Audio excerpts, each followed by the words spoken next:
Napoléon rédige son testament en avril 1821, seulement quelques jours avant de mourir.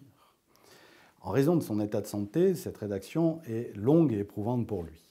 Avant de léguer, il écrit cette célèbre phrase « Je désire que mes cendres reposent sur les bords de la Seine, au milieu de ce peuple français que j'ai tant aimé ». Il en profite aussi pour glisser plusieurs messages politiques, accusant par exemple l'oligarchie anglaise de l'avoir assassiné sur l'île de Sainte-Hélène. Mais l'essentiel de son testament n'est pas politique, mais financier. En fait, Napoléon dispose de plusieurs millions de francs, une somme considérable à l'époque, qu'il entend léguer à ceux qui ont été vraiment irréprochables avec lui.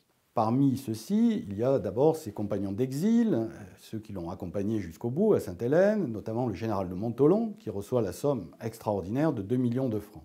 Et il veut se souvenir aussi de ses compagnons de jeunesse, de ses compagnons de gloire ou de leurs descendants, la fille du général Duroc par exemple.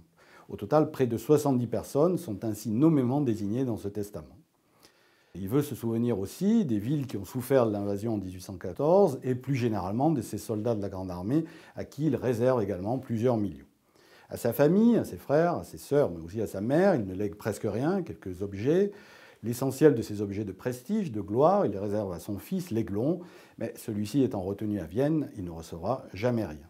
D'ailleurs, toute l'exécution du testament de Napoléon sera assez difficile. Cela prendra plusieurs dizaines d'années. Il faudra même attendre l'avènement de Napoléon III pour mettre un point final à ce testament, notamment avec la création de la médaille de Sainte-Hélène.